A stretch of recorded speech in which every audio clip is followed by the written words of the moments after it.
বছর ২৫-এর ছেলের মৃত্যুতে হতবাক বিধ্বস্ত ব্যাকুল মা রিঙ্কু মজুমদার। তিনি জানাচ্ছেন, দিলীপ ঘোষের সঙ্গে তার বিয়ের পর পুত্র সৃঞ্জয় দাশগুপ্ত দেখানোর চেষ্টা করতেন যে তিনি খুশি, কিন্তু আদতে মনমরা ছিলেন, কারণ ছেলের ইচ্ছা ছিল তার সঙ্গে থাকবেন। সেই নিয়ে দিলীপের সঙ্গে কথাবার্তাও বলতে চেয়েছিলেন রিঙ্কু, কিন্তু সেই সময়টাই তিনি পেলেন না। মঙ্গলবার সন্ধ্যায় নিমতলা শ্মশানে সৃঞ্জয়ের দেহের সামনে দাঁড়িয়ে বিজেপি নেতা দিলীপের আক্ষেপ, পুত্র সুখ হলো না, পুত্র শোক পেলাম। মঙ্গলবার সকালে নিউটাউনের আবাসন থেকে সংজ্ঞাহীন অবস্থায় উদ্ধার করা হয় দিলীপের স্ত্রী রিঙ্কুর পুত্র সৃঞ্জয়কে। হাসপাতালে নিয়ে যাওয়া হয়েছিল তাকে, কিন্তু চিকিৎসকেরা জানান সৃঞ্জয় আর নেই।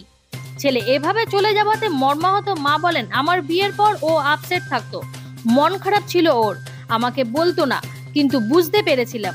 তিনি আরো বলেন, আমি সবে ডিসাইড করেছিলাম ওর সঙ্গে কথা বলবো, উনি ব্যস্ত ছিলেন। আমি এটাই বলতাম যে দেখো, ছেলেকে আমার কাছে নিয়ে আসবো, না হলে আমি ছেলের কাছে গিয়ে থাকবো। কথাবার্তাও হচ্ছিল, উনি বলেছিলেন ওকে একটু অভ্যস্ত হতে দাও, ও যদি বাইরে চাকরি করতো তখন তো বাইরে থাকতে হতো। তবে আমি বুঝতে পেরেছিলাম ছেলের ঠিক যত্ন হচ্ছে না, মনটা ওর ঠিকঠাক ছিল না। আমি মা তো। ব্যুরো রিপোর্ট, আমার বাংলা নিউজ।